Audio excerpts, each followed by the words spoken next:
Welcome to The Breakdown with Brodkorb and Becky, a weekly podcast that breaks down politics, policy, and current affairs. I'm Becky Scherr. And I'm Michael Brodkorb. Today, we are pleased to welcome Ryan Wilson back to the show. Wilson is an attorney and the chair of the Minnesota chapter of America First Policy Institute. He was also the Republican-endorsed candidate for state auditor in 2022. Wilson first joined us about a year ago to date and is back to break down another op-ed he wrote, this one titled, "Enough is Enough, It's Time to Stop the Fraud." In today's conversation, we'll dig deeper into widespread evidence of fraud, the feasibility proposed reforms, and the obstacles to cleaning up how taxpayer dollars are spent. We will then break down the recent ceasefire in the Middle East, the role Trump played, and the criticism from the left. And we will end by discussing the recent drama surrounding Representative Katie Porter, who is running for governor, and whether she is being treated unfairly. Thank you for joining us and enjoy the show. We are very excited to be joined once again by Ryan Wilson. Ryan, I was looking back at the archives and you joined us almost a year ago to date. It was on October 15th of last year. So welcome back. This time we're going to be chatting about a new op-ed that you wrote in Alpha News titled, "Enough is Enough, It's Time to Stop the Fraud."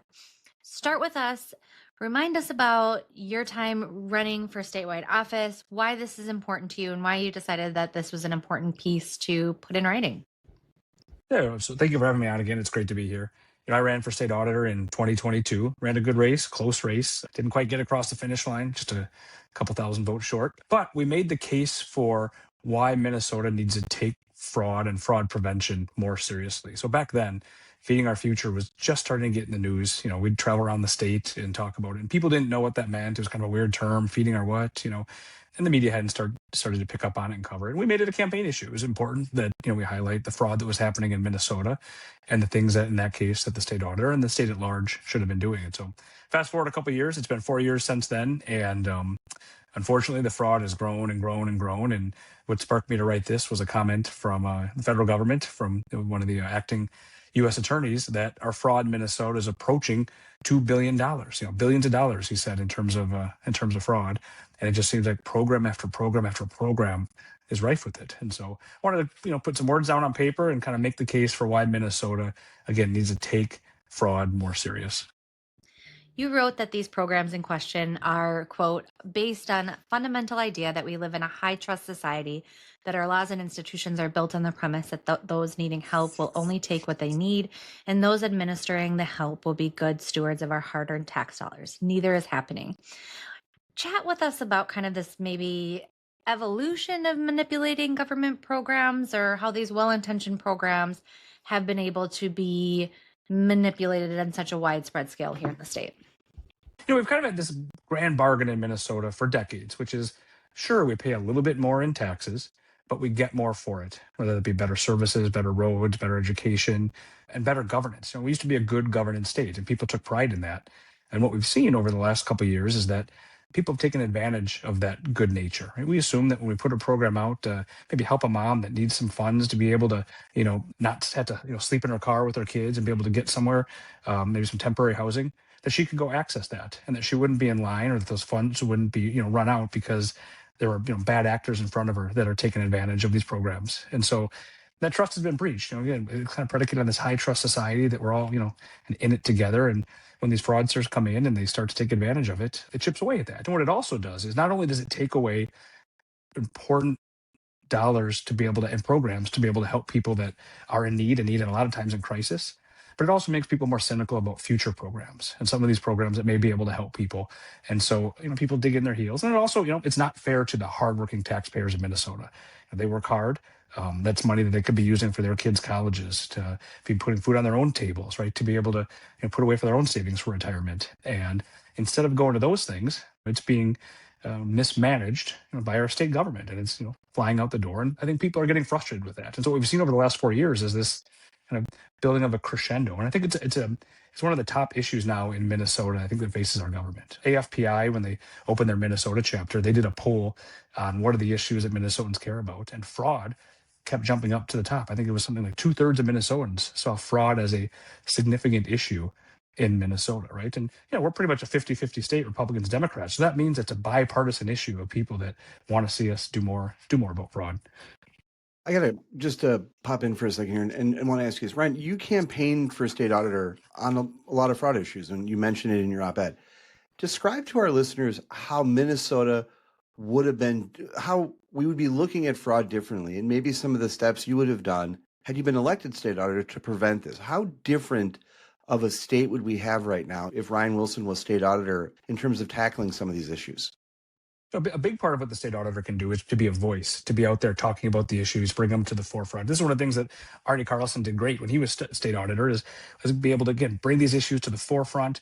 The media is going to cover them because it's an elected constitutional officer, and being out there and then advocating for solutions. So some of these are solutions that are well, directly under the state auditor, but a lot of them are just general reforms. And so, for example, this session, we saw that a bill was put forth for an Office of Inspector General, something to be able to, work across all the executive branches, or sorry, all the executive agencies, to be able to look for this fraud, find early warning signs, but also identify it when it's happened, keep it from continuing to happen.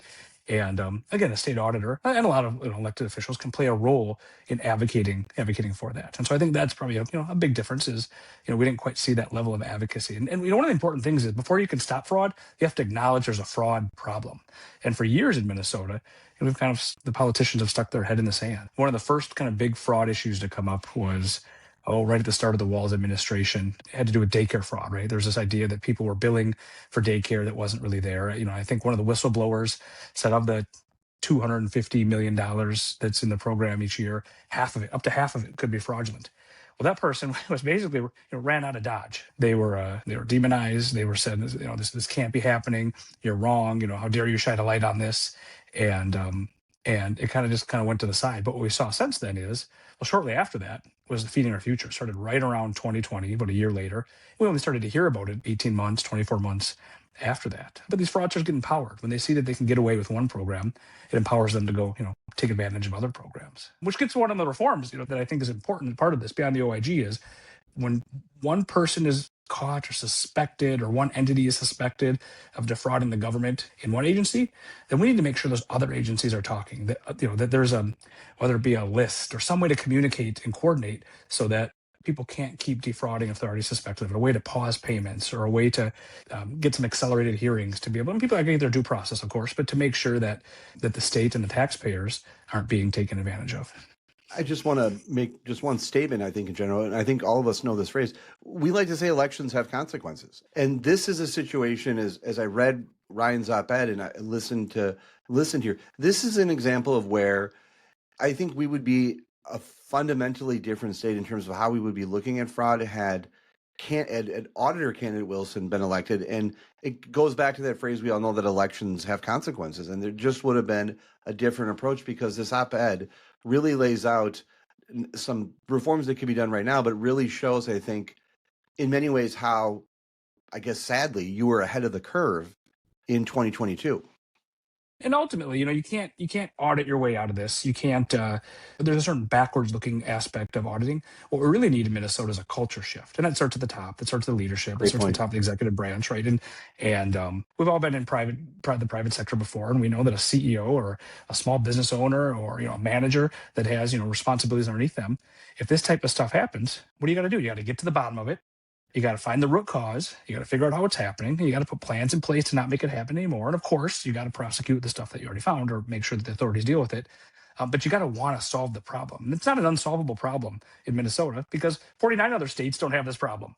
And so it gets back to, do the people in charge, and again, starting from the top and setting the tone, do they care enough about the taxpayers that are giving them the money, or the people that are supposed to be helped by this program? Do they care enough about them to do something about it? And again, I just don't think I think the record speaks for itself that we haven't seen, that the current administration is serious about fighting fraud.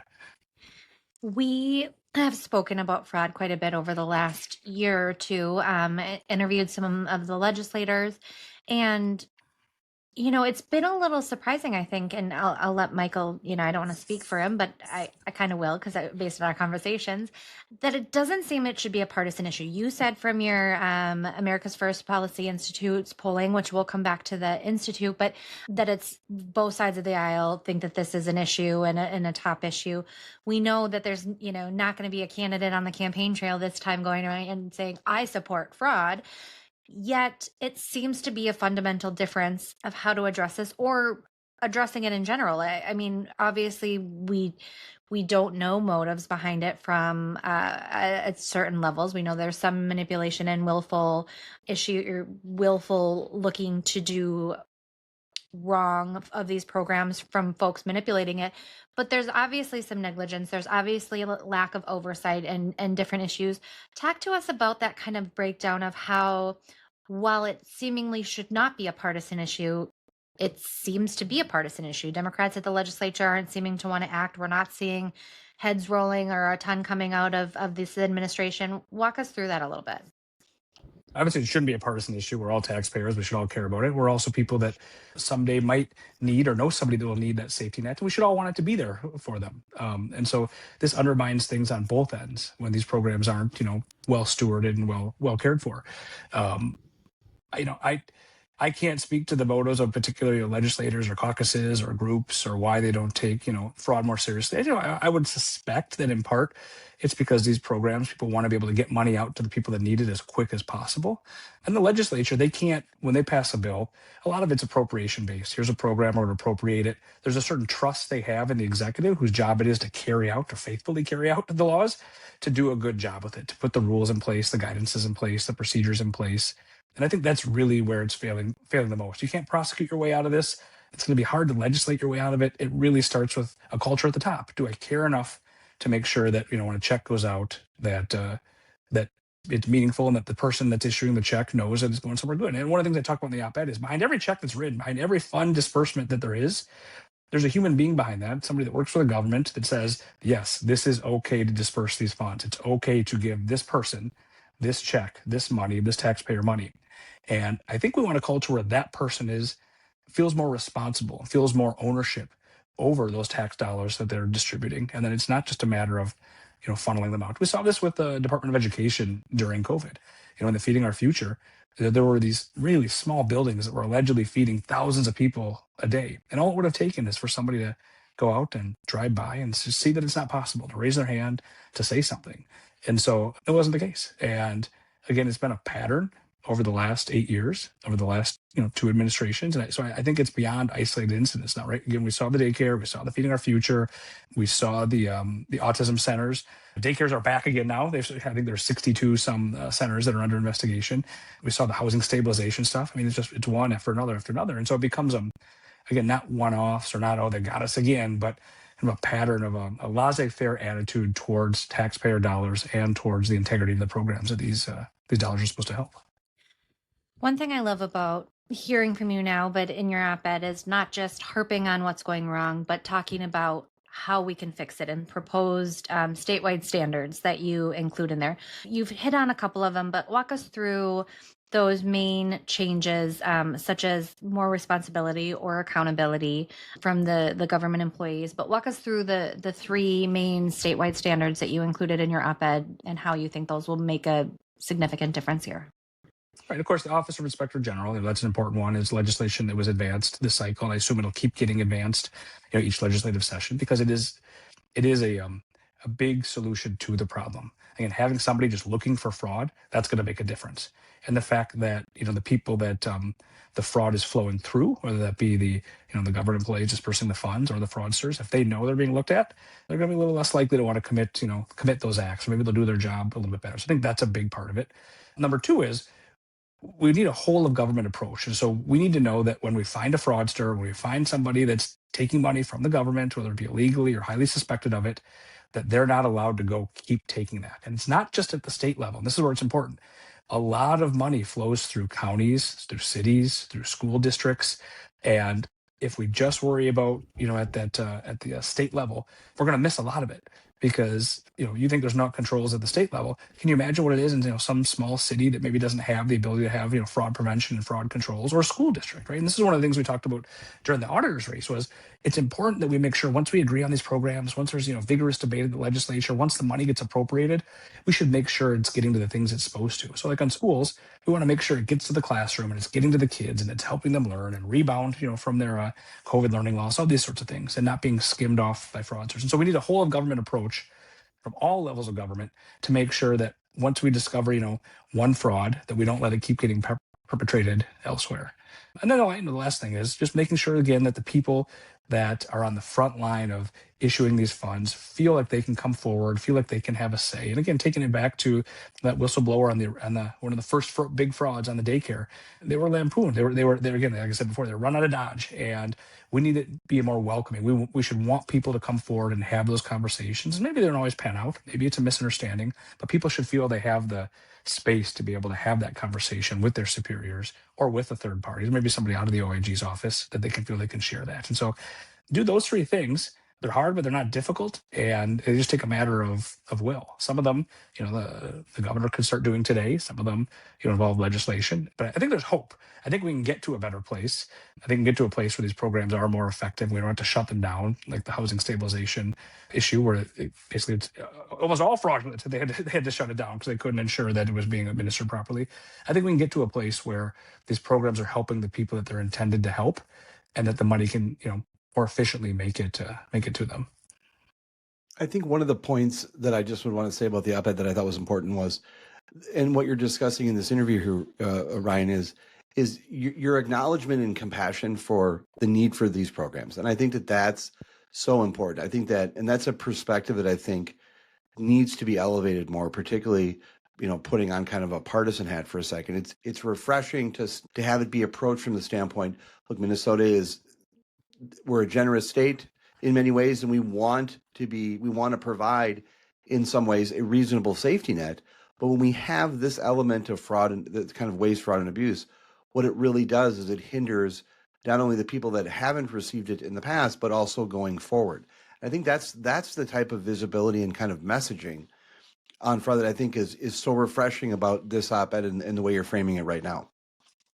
And this op-ed was focused on fraud, but there are a lot of other areas. Maybe you may remember something called the Southwest Light Rail, $1 billion in waste, right, over budget. And again, this is another example where it gets back to, are people good stewards of the dollars that are being given to them? And we need to return to that high trust government, where we trust our government to be good stewards of that, and we trust the people that are benefiting from these programs to not be taking advantage of us. And so again, it gets back to kind of culture and will, and finding officials or convincing officials to do the right work. And look, it's not to say all these programs are great. I mean, some of these programs, even by design, may not be good programs, right? Not every program that's designed to help somebody is the most effective use of dollars. But the key is, once the legislature has that fight and appropriates that funds, the executive's job really should be to faithfully carry out those laws. And I think that's really what we've seen, abdication of those duties, in the last, decade.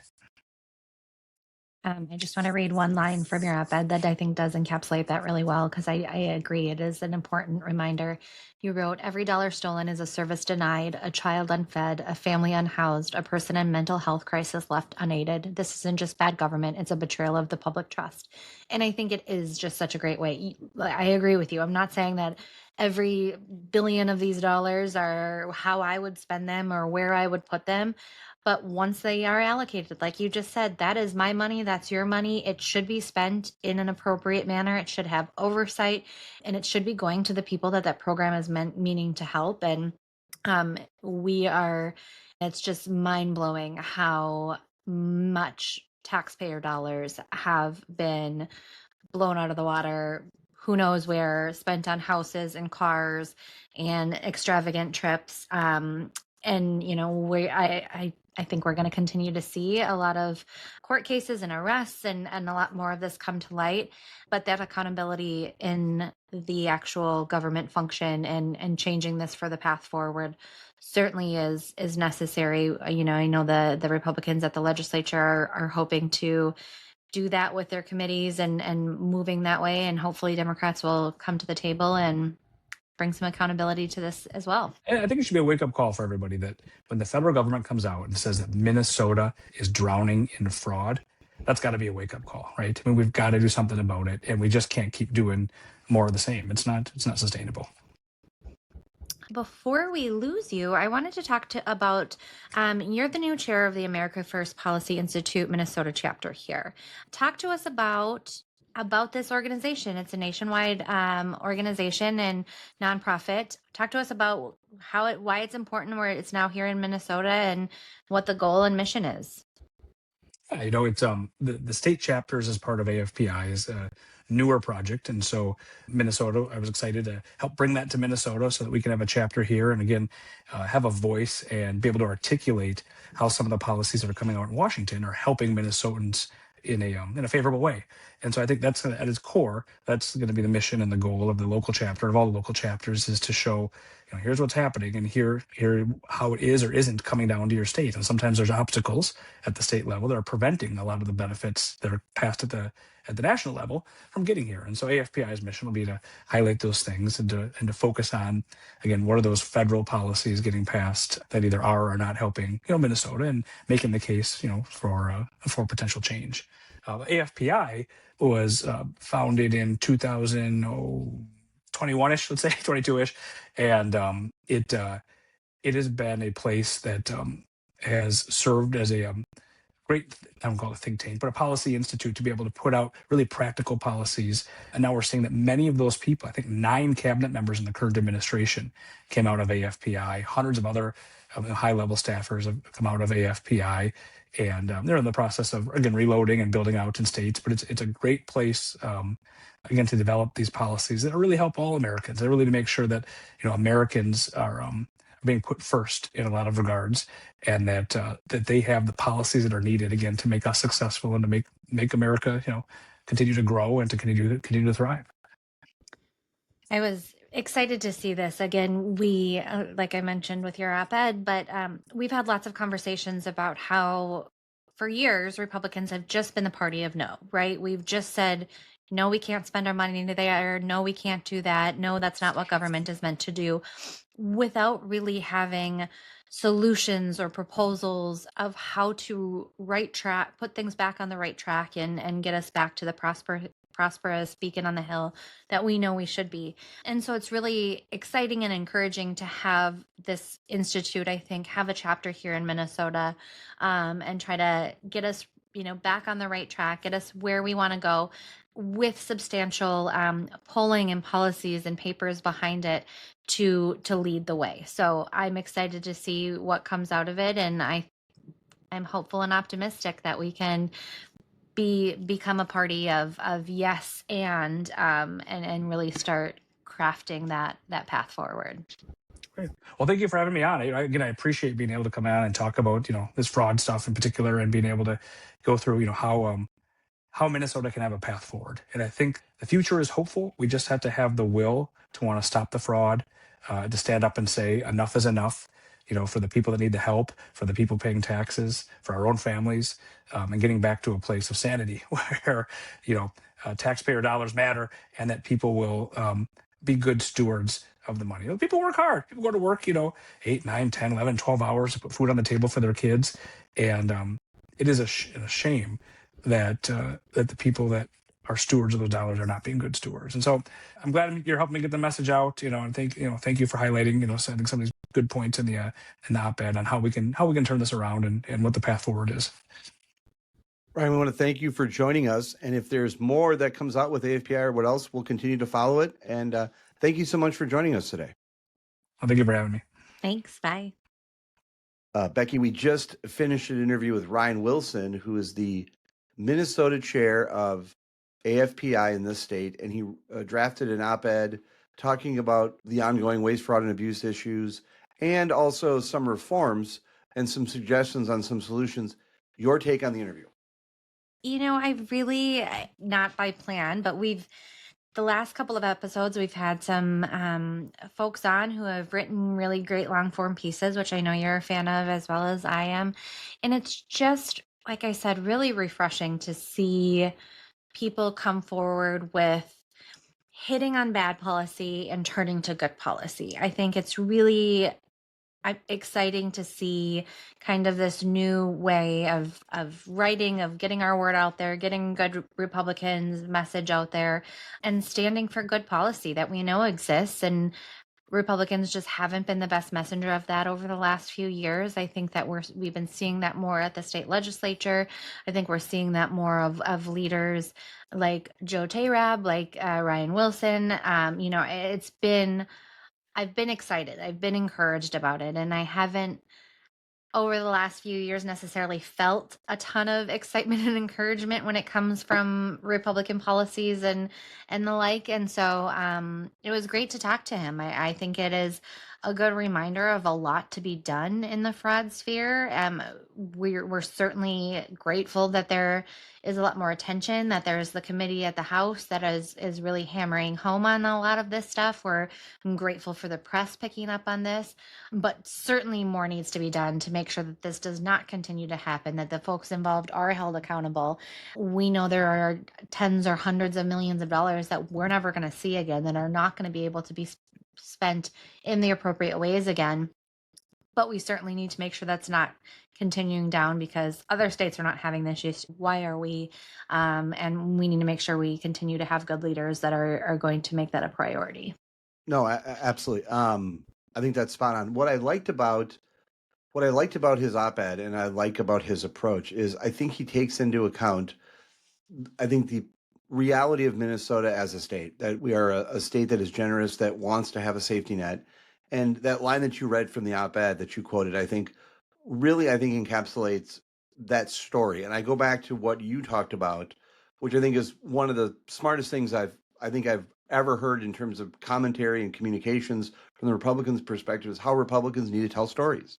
And you said that when he wrote that op-ed and that line that you quoted from the op-ed, I think it paints a compelling story that Republicans should be talking about it in that way. The other thing, and I thought that was insightful, aside from the solutions that he offered, the one thing I think that I want to throw out a little bit of a warning flag for Republicans, I think, on fraud is to make sure they're offering solutions. I think that I've noticed some of the messaging from the Democrats on the fraud, and they've made a statement that Republicans are admiring fraud rather than necessarily offering solutions. And I think it's important to identify what the fraud problems are, but I think it's also important to offer solutions and to get those solutions passed. And what I liked about the discussion we just had with Ryan Wilson was, I think he didn't just identify the problem. I think he put it in the proper context and told it in that story way that you've talked about is so important, but then offered, I think, some solutions that probably are 80-20, 90-10. And so that, I think, was a kind of calibrate or a reframing of it that I think is going to be very potent and powerful in the next election cycle. And I think that other Republicans should message that way. I think it was a great interview, and I'm glad that we had him on. Me too. Thank you for lining that up. And I think, as you mentioned, looking forward to the 2026 election cycle, I think one thing that we learned from 2024 is from the Democrats' failure on this is you can't just stand against things. It was not enough for them to just stand against President Trump. It is not going to be enough for Republicans to just stand against Governor Walz. We need to say, here is where failures are, and here is where we can go. And this piece did that. And Ryan articulated it really well. And I hope to see more of that from our leaders up and down the ticket here in the state, anyone on the ballot, because it's what we need to do.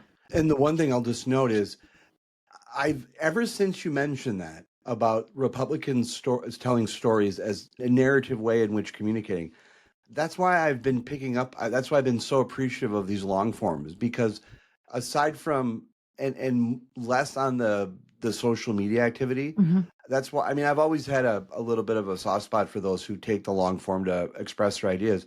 But when you nail down on that, that's in a powerful way for Republicans to tell stories. It's really kind of stuck with me. And so we've had some really, I think, impactful people on who are not only just active on social media, but they're committing to offering some really substantive policy ideas, and they led to some great conversations. And so Absolutely. thank you for reframing my thinking on how Republicans should communicate in some way. Always. Moving into quite a different conversation. It's been a big week across the globe.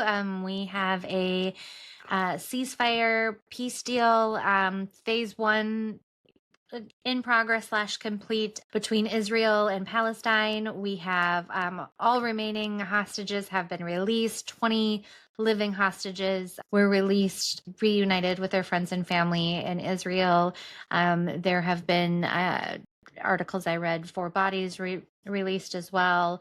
Others potentially still remains and bodies still to come, but that those after 2 very long years, all remaining living hostages have been released. In return, Israel released Palestinian protesters.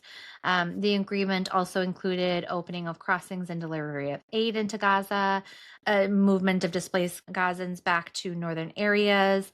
Again, this is looked at as phase 1 of a 3-phase deal. I believe I read that each phase is a 42-day phase. So we still have a couple months before this is fully complete and done. But Trump at a summit in Egypt said this is a historic dawn of a new Middle East. Big week. Very big week. And I think it's fair to say, and we don't cover a lot of foreign policy on our podcast, but we've discussed this issue, the issue in the Middle East and this just crisis that's been going on. I think my approach to discussing it and what I wanted to mention again is that I think that President Trump deserves a lot of credit. And that was one of the areas that I wanted to approach this from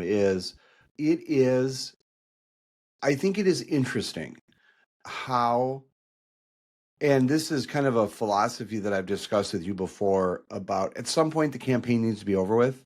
At some point we need to there are times when I've supported a candidate and they haven't won, and for the good of the country or good of the state, you want them to succeed. I think that this is a situation where if you can't sit back and just offer a compliment to Trump's leadership in getting this done, I think you might be missing some perspective. I think that you might be suffering from some form of Trump derangement syndrome. And the one thing that I would say is I've never, and we've talked about this before, I've never spoken about Trump in some of the ways that his critics have, even people that support him right now have referred to him as. And I've also not been challenged by offering praise of someone who I didn't vote for. And I think that President Trump markets himself as someone who can make a deal, that he is someone who can bring and accomplish everything through the art of the deal. I don't think that works everywhere, but I was having a conversation with someone. I think it works in the Middle East. I think Donald Trump's leadership approach in terms of bringing sides together, this is an area of the world where I think his leadership style is able to get things like this accomplished. And there's going to be a lot of discussion about what happened, how it happened, all these discussions that are bantering out there right now. But what occurred this week was historic. What occurred this week was profound. And I think President Trump and his foreign policy team in working with Israel deserves a lot of praise for getting this done. And and aside from me saying that, I wanted just to point out that if you're unwilling to offer that kind of statement in this type of situation, I think you might need to look in the mirror a bit, because what occurred this week was pretty historic, and there were a lot of partners that made that happen. But I think this is an example of where I would say that Trump's leadership style was able to bring an end to a crisis that we all should have wanted to be resolved sooner. Absolutely. I mean, I've seen tweets and memes and posts of folks saying, okay, but can we get a ceasefire that's not negotiated by Trump? He is the leader of the free world. He is, love him or hate him or anything in between. His role as president of the United States. Israel is our number one ally in the Middle East. We have always had a strong reason to, from my perspective on foreign policy, be involved. We had a vested interest into making this back returning this to a more peaceful region.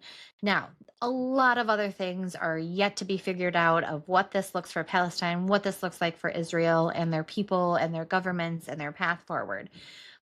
But a lot of Democrats in Congress, a lot of liberal celebrities are notably silent or have a lot of sharp criticism for this getting done, while they had been screaming for the ceasefire, while they had been screaming for aid to be able to be brought into Gaza for the people in Gaza. There's a lot of the things that had been shouted from the rooftop is now possible, is now happening. And while I understand, and it is fair to say there are some concerns still about the path forward and what phase 2 and phase 3 look like, I am with you. This is a huge moment. And yes, it was negotiated by President Trump and his team, but it's happened. It's there. There it is right now. The fighting and the war is stopped at this point, and hostages and prisoners have been returned. It's just a good thing. And it is really disappointing to see so many people worried about what tweeting about it being great could do for their political future, or what this means for their base and their party. That said, to play devil's advocate with myself, I do think that there was some similar criticism back when I remember that I got some when bin Laden was killed, and praise for Obama at that time. I posted something about it, and I remember my comment section on Facebook was going off because I did mention President Bush and President Obama and their hard work on that. But it was, a lot of people didn't want to give Obama any credit because it was all Bush, or didn't want to give Bush any credit because it was all Obama. And it was a very similar thing, as you can't praise the president of the opposing party. We can, like you and I have said since the election, we want our president to be successful, whoever that is in office. We should want our country, our state, our elected officials to be successful in doing what they seek to do to make our lives better. And in this situation, this has been a long time coming, 2 years in the works, and should certainly be applauded. It absolutely should be. And again, just to close up my comment on it, and I think we should talk about it more, maybe revisit with some of the previous guests that we've had when we've touched on this. But I just think that I'm always a believer in, if you have time to be critical, you have time to compliment, and you should balance those out. And I'm a glass half full guy, and it's very difficult for me to wrap my head around how you cannot look at some of the images that have come out of families being reunited, and the happiness of hostages being released, and the love that those videos are just so heartwarming and simultaneously heartbreaking, and not recognize how that all came about, and to not be able to give the president and his foreign policy team a bit of credit. I think if you're unable to do that, I think you might be losing a little bit of perspective on how to approach some situations. And I think it's a topic that we should talk about more down the road. Absolutely. Continuing on our train of criticisms and drama. I was wondering how this transition was going to go. I mean, it's a little bit different of a scale, but Yep. we're going to go there. We want to chat a little bit about the drama and scandal surrounding Representative Katie Porter. She is running for governor of California currently, and has had 2 recent videos released that we'll kind of chat through, and whether the criticism is fair, there's a double standard, what our thoughts on it all. First one is she, during an interview with CBS News, she was asked, this is Representative Katie Porter running for governor of California. She was asked what she would say to the roughly 40% of California voters who voted for President Trump in November, and whom she would need in order to win. Her response was, "How would I need them in order to win, ma'am?" Let's go with this one first. Okay. Thoughts? So when I understand first of all, let me say this. She used to be in Congress, and now she's running. And I think one of the things I think we should lay down is, when she was in Congress, she was known for grilling people very aggressively, like bringing out a whiteboard in her congressional hearings and just hammering people. And that was kind of her bid, her approach, her very aggressive questioning style was to literally bring out a whiteboard. And whether it was the CEO of a bank or of an airline or something, she was really trying to just communicate in a very, very blunt way. And there was a bit of combative style of it. And look, if you're the if you're the CEO of a bank or of an airline or a tobacco company, I don't know if there was a tobacco company thrown in there, but you're not. I mean, if basically you're the monopoly man, okay, you're the guy with the monocle or with the cane and the top hat, and you're the monopoly guy. People aren't going to be very sympathetic of you, and so I think Porter's bit and her shtick was kind of to just hammer these people very, very aggressively. And so a part of me is when on some of these questions, look, if she can sit in a congressional hearing Right. and dish it out, she should be able to take it within reason. Now, that being said, let's go through her answer for a second. How would I need them in order to win? I understand the math as much as we don't like to do math on this episode. If sure, the roughly 40% of California voters who voted for President Trump, 60% is bigger than 40. And so I understand that in her head, she's like, look, I just need to focus on the 60% that voted for Harris and Walz. I don't need to focus on the 40 that voted for Trump and Vance. She can say that in their head, but it's another thing to just say it out loud like that. So I guess it's one of those things she said the quiet part out loud. That's the best I can say. Your take. I mean, yeah, especially because I feel like it's such an easy. If I was somebody that was working on our campaign, this is a question we would have talked about, and not maybe to the extent, but independent swing voters, like, what do you say to these folks that maybe didn't support Newsom, that maybe didn't support Democrats, maybe didn't vote for Biden or Harris? Can't you simply say something of like, listen, at the end of the day, if you want to make sure our communities are safe and we are keeping, we're thriving and the economy is good and you have, can pay for gas and eggs and milk, then you need to vote for me because of X, Y, and Z. Like, you take something that was a reason people voted for President Trump and figure out how to say it as something of your own.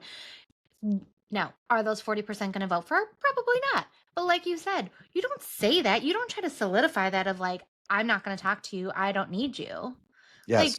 Like, again, I'm not a Governor Walz supporter, but his whole theme was one Minnesota, right? Is that I'm here for one. I'm here for all. Like, we knew that he wasn't looking to represent the far right or whatever that may be, or who, part of the state. But his whole theme is, I'm here for all of you, right? Yep. Like, you pretend, you say the good things, you make everybody feel all warm and fuzzy. That's what you're supposed to do, is I'm here for all Californians. Not just the left. I am here for you all. I represent you all. And the fact that she's a former elected official, and like, how did that, you talk to majority of folks in Congress. I don't just represent Republicans, or I don't just represent Democrats. I represent all of my constituents, which is how it should be. You might be a Republican member of Congress, but you represent all 750 or whatever number of folks in your district. So that's a big middle finger to millions and millions of people of California, saying, I don't need you. Yes, and you said it. And what I'm just surprised by is, again, if you're going to be that combative, you should be able to take it a little bit. Right. And the other one that came out was originally cut from a webinar she was doing with a university. I don't remember which university, but she was doing a webinar. They were pre-recording, so I don't believe it was live, or when it was put out, this was not included. She is giving an answer. And in the background of, maybe she was sitting in her home, I believe, you see a person walk across, and she says, "Get out of my effing shot." Very sternly, very rudely. The person, who was then turns out to be a staffer, interjects about how something that she said was incorrect, or just clarifying in that. And then she's, kind of doubles down, "But you keep getting in my shot. Get out of my shot." Staffer goes back. She then continues to, restarts the answer and goes on. That was cut and now is being released. I don't know how it's being released. I love it. I'm here We'll for get it. to that, yes. Yeah, but initial takes on that one. So this is where I went right away. This is immediately where I went. First of all, let me just say this to you. Someone tweeted this, and I finally figured out what it was started for. I don't think she should have been in the shot. Okay, let's just talk about that. Someone did the Abraham Lincoln standing up kind of Norman Rockwell thing, and they said she shouldn't have been in the shot. I agree that she should have been in the shot. Here's what surprises me, and I'm gonna make all politics local and talk about this podcast for a second.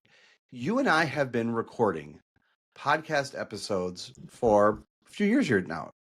There is no video of you lashing out like this, nor is there a video. Like, we're not cutting, like, there's no one, and, we're recording remotely. There's opportunities for disruptions. There's opportunity for life, a delivery person, laundry machines run. I mean, all that type of stuff. Life happens. We're not in a professional studio, okay? Very similar to what she was. But boy, she felt comfortable just unloading on camera. And to me, that was a little bit of a window into who she was. Because if she's that comfortable on video doing that, imagine what she's not doing when the video camera's around. Because that was a pretty rough way to speak to someone. And again, what's so surprising to me is the comfort level she had. I couldn't imagine speaking to someone that way. But I couldn't imagine speaking to someone that way when we're recording something. And what surprises me is I was thinking about it because I was with family and I was talking about it. I'm like, you would think that, like, maybe something, there would have been nothing. We haven't had an outburst with a guest. We haven't had an outburst with each other. There's never been anything like this. But what surprises me is that this got out. So it was recorded and then released. Wasn't released before. So someone is collecting this stuff. Now, Becky, I want to reassure you and our listeners that there's no secret archive of the Breakdown with Brodkorb and Becky where we're yelling at each other or anything like that happens. There's just a comfort level there that I'm just blown away by. Absolutely. Right? Absolutely. I mean, I just think of different interruptions. My dog is asleep on the bed next to me. We've had deliveries come. I have at times muted my microphone, pretended to cough, and yelled his name. I have never yelled, "Shut the F up," or anything of that to my dog or my husband. Like, I just can't even imagine a situation where my husband or your children or your wife or anybody interrupted us. Yeah. And that would be the reaction, right? Like, here, former congressman or representative, pause your thing, turn around and say, move, get out. But the fact that you said she is so comfortable goes to some other stories we've heard coming out of her office about how she does lead to or lead a stressful environment and have, runs a tight ship, one might say. Now, as somebody who has formerly worked for a toxic boss, I will say I know that there have been situations where I have recorded things to cover my butt at times or to have in case you ever need it. So it would not surprise me if somebody from her former inner circle are the ones that have some of this kind of stuff, to release. Because it's just, she's too much. Now, I mean, it leads to the question that you and I kind of chatted a little bit about previously, but starting with, is this criticism fair? And going to, would she be treated the same way? Or would the response be the same if she was a man versus a woman? Well, that's what I posed to you. Yes. Shouldn't you have to go first? I know. I was kind of hoping. I was just trying to think there. Like, I'm just trying to understand the Okay. So yeah, I asked you first. You go first. Yeah. All right. Busted. I can kind of walk the line of both of this. First of all, I will say I have worked for many elected officials, many fiery, strong-willed individuals. And I have to say, aside from one boss that I've had that was not an elected official, I have been treated very well. There are times where there are constructive criticism or conversations of things, the way things need to be done. I have never been spoken to like this. And I think that there is a level of respect that elected officials, candidates should have for folks that work for them, for folks in society, for people they interact with. I don't think that this is a great way to, or a good look to speak to anybody. So I think criticism of that is fair. That is not an ideal way to conduct yourself when you are somebody who should be looked up to, somebody who is, asking for the respect and support of millions of individuals. Especially if it is a habit, especially if it is, which, like you said, if somebody does this freely, makes me believe that this is something that she does willy-nilly, that it's an everyday thing, that she is speaking poorly to staff or those she interacts with. That being said, I could see that there is a little bit of a double standard, man versus woman. I think it's something we historically do see, that men can be strong and fiery and fired up and just really passionate, where women, press, activists, Twitterverse, whatever it might be, tend to look at a man as being more passionate, whereas a woman's being more emotional. And I think that's something that, and I say this as an emotional woman. I am somebody, if I get, I can cry and get emotional and that whole thing. And so it is something that you have to make sure you are mindful of, because that is something that folks are always going to try to discredit women for being emotional, or for, if whatever you say, whatever you do, are you doing it because you're emotional? Are your feelings hurt? Is it a certain time of month? Or is it certain reasons that are leading into, rather than it being a thoughtful construct of your mind that you're just that fired up and that passionate? I don't think the same comes from when you see a man. I can point to one of my favorite bosses, Tom Emmer. He is a fiery man, and I don't think people ever look at him and say, I think he's being too emotional. No, he's being strong. He's fighting for us. He is a passionate, fired up member of Congress. He's not being emotional. I think that is different for, if you look for women in the same respect, if they get up and are, having the same level of vocal, floor speech. I would say sometimes people look at her and be like, well, she's a little over the top. She's being a little emotional.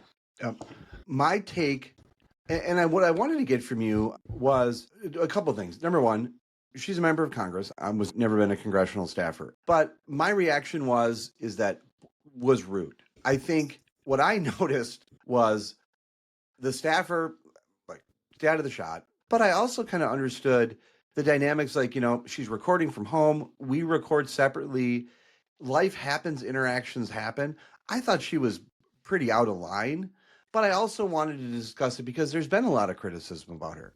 And I wanted to make sure we were discussing it fairly, and that I wasn't falling into a trap of being hypocritical or being hypocritical in any way by discussing it, because I think, and it just gets to, I think, a subject that we've discussed a lot of times on this podcast, is about how female candidates are judged differently than male candidates. And in this particular instance, was the criticism fair, unfair? I thought the criticism was fair. I mean, if you're yelling at staffers like this on camera, we're recording right now. We're not recording live, but we're recording.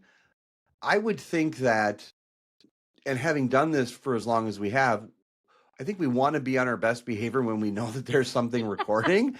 And so, but again, there's not some database, there's not some archive of files where you and I are swearing at each other, throwing things, or people are interrupting our interviews and you're saying, get out of my effing shot, I'm recording right now, or something like that. That's just not the way we act. What I viewed this more as is a little bit of an insight into someone who has a little bit of a toxic, rough personality. And in contrast to messaging, storytelling that we talk about a lot, but then also delving into a discussion on, is this criticism fair or not? And I think what we're landing on is the criticism is fair. Is Agreed. that where we're landing? Yeah.